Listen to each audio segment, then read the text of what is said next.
हरे कृष्णा। आज कृष्ण जन्माष्टमी महामहोत्सव है। तो भगवान कृष्ण जो पूर्ण पुरुषोत्तम व्यक्ति भगवान है, ऐसे भगवान का अवतरण दिवस अर्थात इस भौतिक जो दुखालय जगत है, ऐसे ये हम पीड़ित दुखी जीव जो यहाँ पे रहते हैं और भ्रमित होकर सुख की कामनाएं करते हैं, ऐसे हम जैसे जीवों के ऊपर असीम कृपा का वर्षाव करने के लिए भगवान जो व्यक्ति रूप में और हम जैसे जीव उन्हें देख पाए, ऐसे उनके जो मूल स्वरूप कृष्ण स्वरूप में जो जन्माष्टमी के दिन अवतरित होते हैं। तो ये कृष्ण की जन्म और कृष्ण के लीला, कृष्ण के गुण, इनका जो हम स्मरण करें, वर्णन करें और कृष्ण जन्मोत्सव जो हम सेलिब्रेट करें, इसका क्या महत्व है। तो आइए आज सबसे ऐसे पवित्र जो पावन अवसर पर जहाँ पे कृष्ण का जन्म होने वाला है, कृष्ण क्यों अवतरित होते हैं और ऐसे दिव्य लीलाओं का यहाँ पे इस भौतिक जगत में क्यों प्रदर्शित करते हैं, इसका हम यहाँ पे शास्त्र के जो गुरु शिष्य परंपरा द्वारा अनुवादित ऐसे जो शास्त्र से हम यहाँ पे समझने का प्रयास करें। तो वैसे तो हम सारे जीव यहाँ पे बहुत ही हमें लगता है कि हम आनंदी हैं और सिर्फ दुख जब आता है तभी हम स्मरण करें और जब हमें कुछ कामनाएं चाहिए तभी हम भगवान को स्मरण करें, उनकी पूजा करें। तो ऐसा ये क्या कारण है। तो सुख प्रदान करने वाले, दुख के हरण करने वाले, ये तो भगवान के कोई भी शक्ति जो है कर सकते हैं, लेकिन जब पूर्ण पुरुषोत्तम व्यक्ति स्वरूप भगवान कृष्ण आते हैं तो ये हम अनुभव कर सकते हैं कि ये हम जीव जो है ये शाश्वत पिता है और हमारा और उनका इतना जो प्रेम संबंध है वो हमने भुला दिया है। जैसे एक बच्चा उसकी माता, बहुत ही प्रिय माता, उससे प्रेम करने वाले माता से बिछड़कर एक खिलौने के प्रति आकर्षित होता है और खिलौना ही उसके लिए सब कुछ आनंद बन जाता है, परंतु खिलौना खिलौना है और प्रिय माता माता है। तो ऐसा विस्मरण किए हुए ये जीव इस भौतिक जगत में आते हैं, खुद का भगवान जैसा हम जो अनुभव करने के लिए या भगवान जैसे बनने के लिए आते हैं और भगवान भी हमें हम जैसे जीवों के लिए भौतिक सृष्टि की निर्मित करते हैं, ऐसे सारे उपलब्धियां और सारे देव देवता की निर्मित करते हैं ताकि हम जो जीव, जो प्रिय जीव है, उनके पुत्र है, कि हम इस जगत में आनंदी रहे। लेकिन ये तो खिलौने के समान है और जब स्वयं माता अपने पुत्र के सामने आते हैं तो वैसे ही भगवान जब व्यक्ति उसके पूर्ण मूल स्वरूप में जब आती है तो ऐसे ये जीव जो ऐसा खिलौना के सामने ऐसे भगवान पूर्ण पुरुषोत्तम का प्राकट्य और उनकी लीला अगर हम जान पाते हैं तो जो आनंद है, जो हमारा मूल स्वरूप है, जैसे पुत्र और माता का मूल स्वरूप है, इनका जो संगम होता है आनंद का, तो यही एक आनंद का पर्व है भगवान का कृष्ण जन्म उत्सव। और कृष्ण के गुण, कृष्ण के लीलाएं जो है वो हमने स्मरण करने का। तो आज का ऐसा पवित्र दिन है जो हम भगवान हमें ये हमारे जीव के लिए कृपा प्राप्त वर्षाव देने के लिए ऐसे पूर्ण पुरुषोत्तम व्यक्ति रूप में अवतरित होते हैं। तो आज कलयुग में हम भगवान को नहीं देख पाते क्योंकि हमारे हृदय में हमें खुद को ही भगवान बनना है, इसलिए हमारे हृदय में इतने सारे आसुर हैं तो हम भगवान को नहीं देख पाते हैं।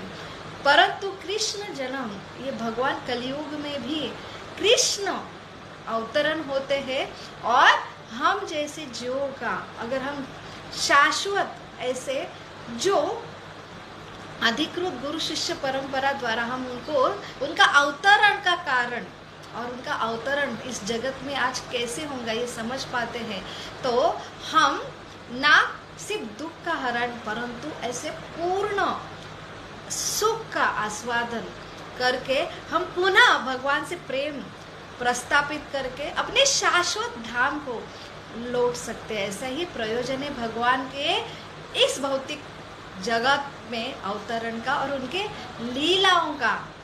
ये तो आइए हम गुरु परंपरा से हम जानने की कोशिश करेंगे। ओम अज्ञानतिमिरान्धस्य ज्ञानाञ्जनशलाकया चक्षुरुन्मीलितमेन तस्मै श्री गुरवे नमः। नमो विष्णुपदाय कृष्णपिष्टाय भूतले श्रीमते भक्तिवेदांत स्वामी इति नामिने। नमस्ते सरस्वती देवे गौरवाणी प्रचारिणे निर्विशेष शून्यवादी पाश्चात्य देशतारिणे। वाञ्छाकल्पतरुभ्यश्च कृपा सिन्धुभ्य एव च पतिताना पावनेभ्यो वैष्णवेभ्यो नमो नमः। जय श्री कृष्ण चैतन्य प्रभो नित्यानंद श्री अद्वैत गदाधर शिवासादि गौर भक्तवृंद। हरे कृष्णा कृष्णा कृष्णा हरे हरे, हरे राम राम राम हरे हरे। मुखं करोति वाचालं पंगुं लंघते गिरिं यत्कृपातमहं वन्दे श्रीगुरु दीनतारिणं परमानंद माधवं श्री चैतन्यम ईश्वरम। हरे कृष्णा। तो भगवान कृष्ण के बारे में सुनना, भगवान कृष्ण के लीला के बारे में सुनना, उनके दिव्य गुणों के बारे में चर्चा करना, ये बहुत ही दिव्य अवसर है और ये ऐसा हमें आनंद देने वाली ये प्रक्रिया है। तो भगवान के दिव्य गुण, जैसे भगवान व्यक्ति रूप में आते हैं, वो कोई साधारण मनुष्य नहीं है। ये भगवत गीता में खुद भगवान कहते हैं कि मैं आप जीवों के लिए एक मनुष्य रूप धारण करता, लेकिन मेरा शरीर सच्चिदानंद है। उनके कोई भी अंग से वो कोई भी कार्य कर सकते हैं। दिखने में तो हमें लगता है वो दो भुजा वाले जो व्यक्ति स्वरूप है, परंतु उनका एक एक अंग, अंगाने यस्य सकलेन्द्र वृत्ति मंती पश्यन्ति पांति कलयन्ति चिरम जगंती, अर्थात एक अंग एक रोम छिद्र से भी उतनी ब्रह्मांड की निर्मित करते हैं भगवान, और मात्र इच्छा से ऐसे भौतिक जगत निर्माण करते हैं, उसमें जीवों को डालते हैं प्रकृति में। तो ऐसे ये भगवान है, उनका शरीर ये हम जैसे साधारण मनुष्य जैसा नहीं है। और उनकी लीला है कि भगवान क्यों जन्म लेते हैं, फिर भगवान ये ऐसे अनेक अवतारों से अलग कैसे है। तो ये बाकी के शक्तियां है। जब भगवान भगवत गीता में कहते परित्राणाय साधूना विनाशाय च दुष्कृतम, अर्थात जब बहुत ही परिस्थिति विकट होती, संकट होते आसुरों का, जो यहाँ पे बहुत ही दुष्टों का ऐसा बहुत उत्पत्त होता है और ये साधारण जीव परेशान होते हैं, तो उनके बचाव के लिए तो कोई भी शक्ति आ सकती है और धर्म की स्थापना तो कोई भी भगवान की शक्ति कर सकते हैं। लेकिन भगवान व्यक्ति रूप में, जैसे एक राजा छोटे से कार्य के लिए कोई भी सैनिक द्वारा, कोई भी अपनी शक्ति द्वारा कर सकता है, परंतु खुद उपस्थित होता है, तो वैसे ही भगवान अपने गोलोक वृंदावन व्यक्तित्व भगवान जैसे है वैसे यहाँ पे प्रकट होते हैं। तो ये सिर्फ और सिर्फ जो है परित्राणाय साधुना, जो भगवान के निस्सीम भक्त है, जैसे वसुदेव और देवकी थे, उन्होंने बहुत जन्म सुतपा और कृष्ण के रूप में भगवान ही उनके पुत्र होना चाहिए, इसके लिए बहुत तपस्या की और भगवान ने उन्हें आश्वासन दिया। तो द्वापर युग में धर्म की स्थापना ये सिर्फ एक बहाना था, लेकिन वसुदेव, देवकी, यशोदा, नंद महाराज, इतने सारे गोपियां जो बहुत ही जन्म से ऋषि मुनि तप कर रहे थे भगवान के व्यक्ति स्वरूप में, उनसे आदान प्रदान करने के लिए। तो ऐसे ये सारे भक्तों के आनंद के लिए भगवान खुद व्यक्ति रूप में अवतरित होते हैं। तो इसलिए भगवान का जन्म साधारण नहीं है और भगवान की लीला भी साधारण नहीं है। और ऐसे अनेक अवतार, जैसे भगवान की अलग अलग शक्तियां हम इंसान को देखते हैं, बहुत ही अगर सामर्थ्य वाली है, बहुत ही उनमें सारे गुण संपन्न है, वो समझना, देव देवता को समझना, भगवान के अनेक अवतारों को भी समझना, आसान है, लेकिन भगवान कृष्ण को समझना और उनके अनेक ऐसे लीलाओं को समझना हमारे साधारण बुद्धि के परे है। तो उनको समझने के लिए अगर हम गुरु से और ऐसे शुद्ध भक्त जो गुरु शिष्य परंपरा द्वारा भगवान से आते, जैसे श्रील प्रभुपाद उनके ग्रंथों द्वारा पूर्ण पुरुषोत्तम कृष्ण ये 10वें भागवतम स्कंद द्वारा हम समझते हैं, तब हमें थोड़ा थोड़ा भगवान ये व्यक्ति स्वरूप और उनकी लीला समझना आसान होता है। उससे हमारा जो पुनः प्रेम हम भूल गए हैं ऐसे प्रेम को, वो जागृत होता है। तो भगवान भगवत गीता में 4थे अध्याय में जो 9वें श्लोक में कहते हैं कि जन्म कर्म च मे दिव्यम एवं यो व्यक्ति तत्वता त्वक्त्वा देहम पुनर्जन्म नैति मामेति सो अर्जुन।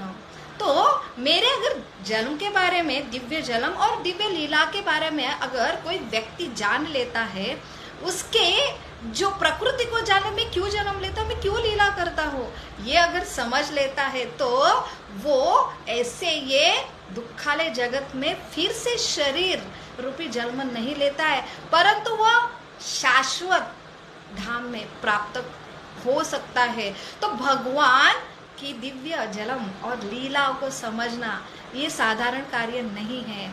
तो ऐसे लोग कहते हैं जो कलयुग में बहुत ही भ्रमित है और बहुत ही आसुरी वृत्ति उनके हृदय में है, तो भगवान व्यक्ति रूप में उनका अभिषेक करना, भगवान को व्यक्ति रूप में जो उनका श्रृंगार करना, उनका सेलिब्रेशन करना, जन्म का उनके बारे में वार्ता करना, ऐसे लगता है कि इससे ज्यादा कोई समाज कार्य करो, कोई गौर गरीबों को दान दो, तो बहुत ही सुंदर है ये करुणा। परंतु सबसे बड़ी करुणा है कि ये जगत में दुख है, ये क्यों है? क्योंकि ऐसे परम पिता से हमने प्रेम त्यागा और उनका संबंध त्यागा, इसलिए हमको ये दुखालय जगत में आना पड़ा। और ये दुखालय ऐसा ये जगत है कि हम इतने भ्रमित हो गए हैं खुद के स्वार्थ पोटी, और हमें ऐसे शक्ति द्वारा भ्रमित किया जाता कि ऐसा ये जेल है, यहाँ पद पद दुख है। जन्म के बाद जो मृत्यु है, जो जरा व्याधि है, इतनी बीमारी है, इतना बुढ़ापा है, कोई भी इससे टल नहीं सकता है। पद पद में इतने क्लेश है, फिर भी ये जीव ये जेल रूपी रह रहा है, फिर भी उसको समझ ही नहीं आता ये जेल है, और समझ नहीं आता तो छुटकारा पाने के लिए प्रयास भी नहीं करता है। तो जेल में कोई बहुत पीड़ित है, उसको खाना दो, उसको पीना दो, उसको कपड़े दो, ये जेल रूपी में आप कितना भी सेवा करें तो वो एक भ्रमित ही सेवा है, परंतु वो जेल में जो अटका है उसके वजह से वो पीड़ित है। ऐसे ये जो कैदी को आप रास्ता दिखाओ ये बाहर आने जाने का, और वहां से आप उसको मदद करो कि वो ऐसे अपने घर को लौट जाए और सदा सदा के लिए ये कैद से छुटकारा पाए। यही भगवान संदेश दे रहे भगवत गीता में। तो ये सबसे बड़ा सामाजिक कार्य है कि सारे जीवों को जो दुख की जो श्रृंखला है वो सदा सदा के लिए मिटने के लिए भगवान के व्यक्ति रूप में उनके जन्म के भगवान हमें संधि देते कि उनके जन्म होता है तो उनके बारे में हम चर्चा करें।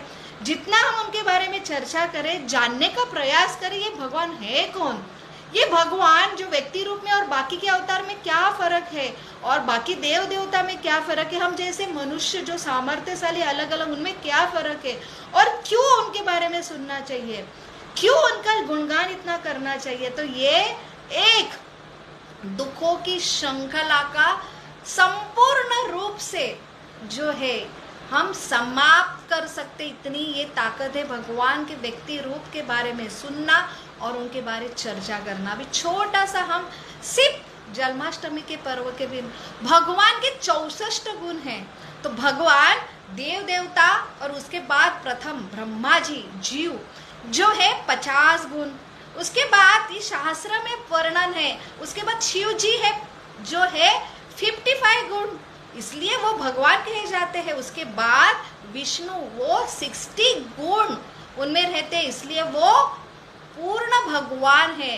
लेकिन ऐसे भगवान जो कृष्ण है वो 64 गुण, ऐसे 4 अलग दिव्य गुण है जो ऐसे ये भगवान से ही एक्सपांशन से विष्णु तैयार होते, उनके एक्सपांशन से ऐसे अलग अलग जो भगवान के जो शक्तियां है ये अवतरण होते हैं, और शिव जी और ब्रह्मा जी, उनके बाद देव देवता और सारे जीव जो भगवान से ही निकलते हैं।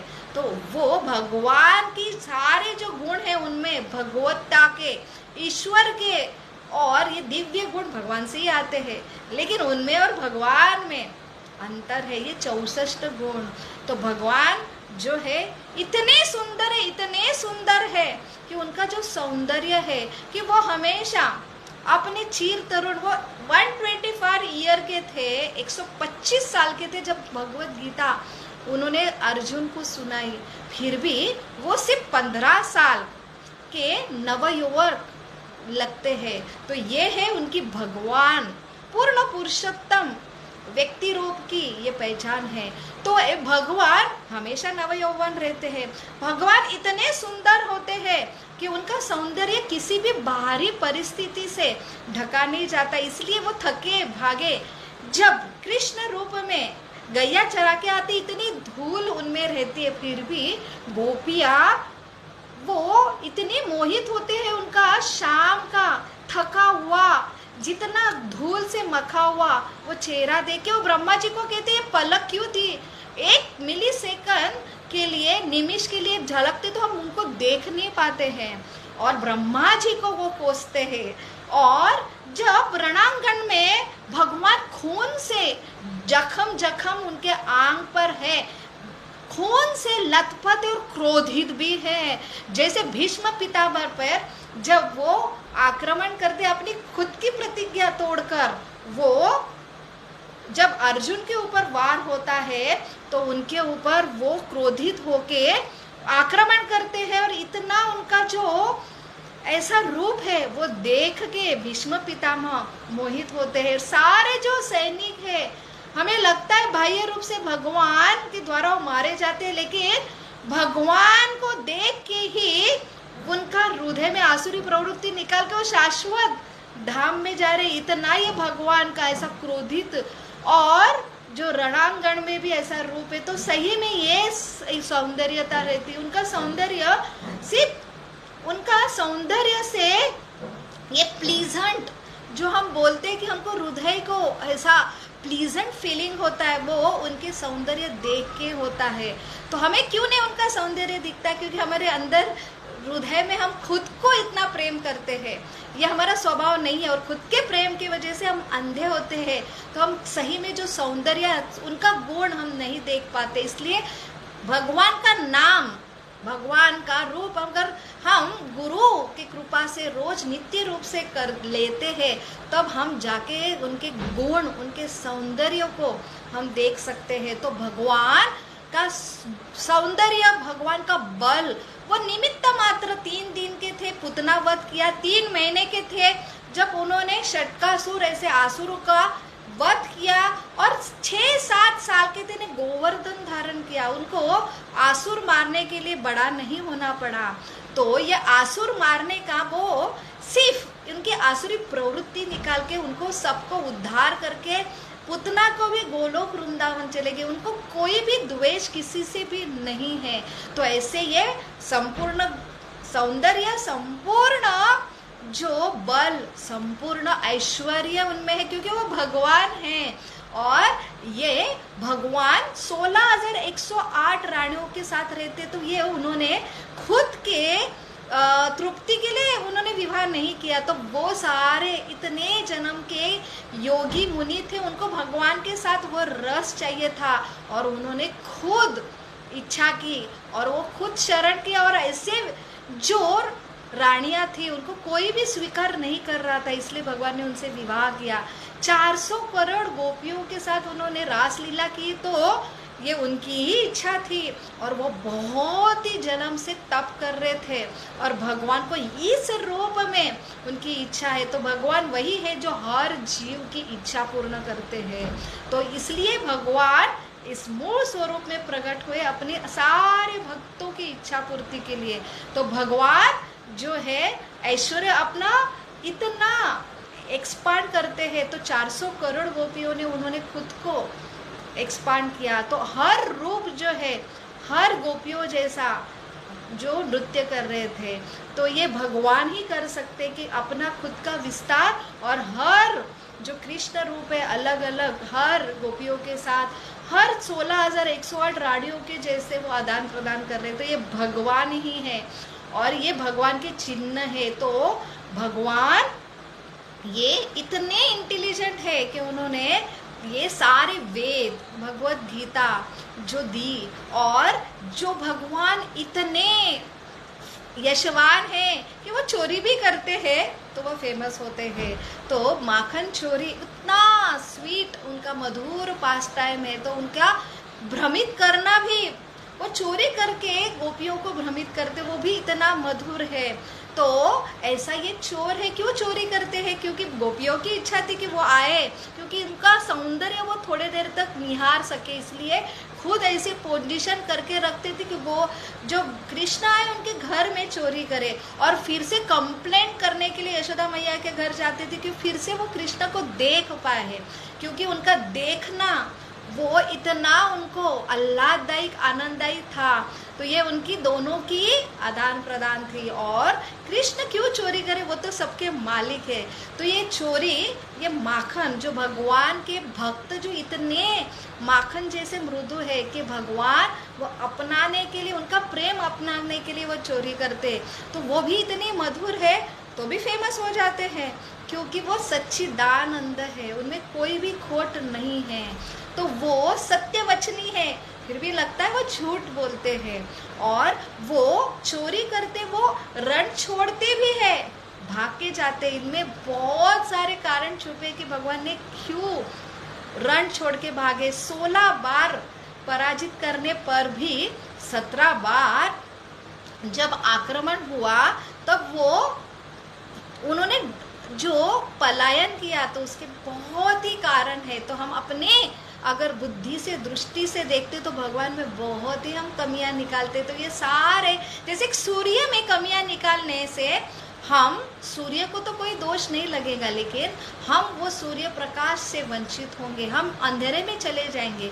तो वैसे भगवान के दिव्य गुण हम अपने बुद्धि से नहीं समझ सकते। तो भगवान जो रणछोड़ है, पलायन भी करते हैं ऐसे जरासंध से, तो भी वो रणछोड़ करके यशवान, ऐसे ये भगवान यशस्वी है।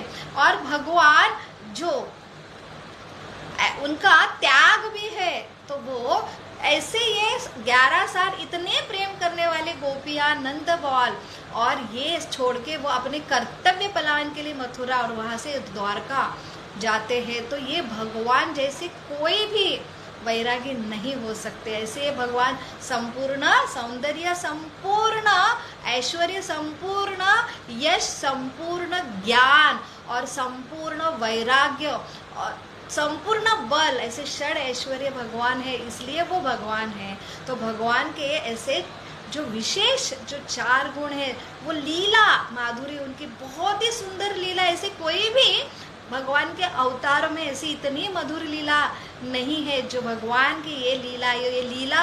उनका जो बांसुरी वादन, तो भगवान है, वो कालिया को भी मारते तो बांसुरी बजाते मारते, तो कोई भी भगवान ने, इवन विष्णु कभी बांसुरी नहीं लेते, क्योंकि वो भगवान है। तो हर कार्य में वो सच्चिदानंद आनंद है, कोई भी कार्य के लिए उनको कोई परेशान नहीं, अपने आप सारे शक्तियों द्वारा वो कार्य करते, लेकिन वो हमेशा आनंदी रहते, कभी किसी से द्वेष नहीं करते हैं। तो ये वेणु माधुरी, लीला माधुरी और रूप माधुरी, उनका रूप है वो इतना सुंदर है। मून, चंद्र और कमल में भी बहुत त्रुटियां है, लेकिन हम उनका वर्णन ही नहीं कर सकते। ऐसे रूप इस जगत में हमने देखा ही नहीं है, ऐसा उनका जो रूप है। तो ऐसे ये रूप माधुर्य और जो है उनका माधुर्य रस, तो कोई भी लीला में उन्होंने ऐसे माधुर्य रस की लीला नहीं की, लेकिन वो कृष्ण है, इसलिए व्यक्ति स्वरूप है, इसलिए पूर्ण पुरुषोत्तम है कि उन्होंने सारे ऋषि मुनि तप कर रहे थे, उनको माधुर्य रस में चाहते थे, और वो माधुर्य रस सिर्फ और सिर्फ कृष्ण दे सकते हैं। ऐसे ये कृष्ण, उनकी बोली इतनी मधुर है, वो सत्यवचनी है, प्रियम वदा है, उनसे सिर्फ बोलने से ही बहुत ही हृदय को सुख प्राप्त होता है, और वो सुपंडिता है। अपनी बात किसी को पटवानी है तो वो इतने चतुर है। तो बहुत ही ऐसी विपरीत परिस्थिति थी, और ऐसे विपरीत परिस्थिति में उन्होंने जो कुछ हल दिया वो सबके लिए समाधान कारक है, क्योंकि वो भगवान है। और वो वाह वाह दुका, अर्थात उनकी एक एक बोली है कि कितनी भी विपरीत अगर उनकी बोली है और विपरीत परिस्थिति है, फिर भी वो सबको जो मनवाते हैं, और उनके बोली में सबको जो है मत करना ही पड़ता है, एक मत। ऐसे ये वाह वाह दुका, जैसे ये माखन चोर की लीला, भगवान ने तो माखन चोरी की, परंतु मैया को बोला मैंने नहीं माखन चोरी की, और इसलिए ऐसे ऐसे बोली कि ऐसे ये मैं छोटा सा बच्चा हूँ, मुझे मुंह से दिखता है कि मैं चोरी कर सकता। जो नंद यशोदा का पुत्र, जिसके घर 9 लाख गाय है, इतनी सुंदर माता माखन बनाती, मैं क्यों चोरी करूं घर में और दूसरे के घर में। और मैं इतना सा छोटा, इतने दूर हुई टंगी हुई मटकी को छू सकता है, फिर भी मेरे ऊपर चोरी का आरोप करते हैं। और फिर भगवान कहते हैं कि मैं सवेरे से शाम तक गैया चुराने के लिए जाता, मुझे समय ही कहाँ मिलता है चोरी करने के लिए। तो ऐसे हर बात में वो मना लेते हैं। और यशोदा मैया को कहते ये सारे ग्वाल बाल है ना, वो मेरी विवाह अच्छा सुंदर लड़की से ना हो, इसलिए मेरा नाम बदनाम करने के लिए मेरे ऊपर चोरी का आरोप करते। फिर भी यशोदा मैया नहीं मानती, तब आखिरी तीर चलाते हैं कि मुझे पता है बलराम जी ने कहा था कि आप तो गोरे हो, नंद महाराज गोरे, मैं तो काला हूँ, मैं तो आपका पुत्र ही नहीं है, मुझे आपने दत्तक लिया। अगर आपका खुद का पुत्र होता है कोई, अगर खुद के पुत्र 2 चम्मच माखन के लिए इतना पराया वाला व्यवहार करते हैं, तो इससे तो साबित होता है मैं पुत्र नहीं हूँ। तब यशोदा मैया घायल हुई और बोली नहीं नहीं, तूने माखन नहीं खाया, तू मेरा पुत्र है, तू कैसे झूठ बोल सकता है, तू कैसे चोरी कर सकता है। तो ऐसे ये माखन चोर भगवान, ऐसे ये प्रियम वदा जो अति मधुर से ही मधुर, ऐसे उनके सारे लीलाओं को प्रदान करते कि ऐसे दुख भरे जीव ऐसे लीलाओं का आस्वादन करके फिर से उनका जो हमारा प्रेम संबंध है वो जागृत होके हम फिर से यह संपूर्ण दुखों की श्रृंखला जिसमें हमने जन्म लिया, इसलिए हमको इतने जन्म से हमको इस शरीर को धारण करके सारे दुखों का श्रृंखला हम शुरुआत करते, इसलिए कहते हैं बहुनाम जन्मनाम अन्ते ज्ञानवान माम प्रपंदते वासुदेव सर्वम इति स महात्मा सुदुर्लभम। इतने ज्ञान, कितने जन्म की ज्ञान तपस्या से हम समझ पाते हैं कि भगवान कृष्ण ही भगवान है, और ऐसा जो पुरुष है वो दुर्लभ है और महात्मा, महात्मा में भी महात्मा है। तो हम ऐसे भारतवासी जो बहुत ही हमने तपस्या की, ज्ञान प्राप्त किया, और इसलिए इस भारत भूमि में जन्म लिए जहाँ पे हम जन्म से जानते कृष्ण ही भगवान हैं।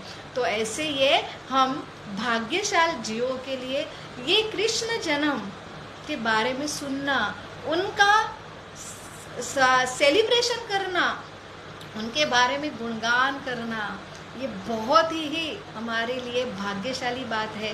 तो आइए हम भगवान की इस अवतरण के दिन उनके बारे में सुने, श्रवण किए, और सबको हम इसका जो है परिचय करें, तभी हमारे जो दुख की श्रृंखला का अंत हो।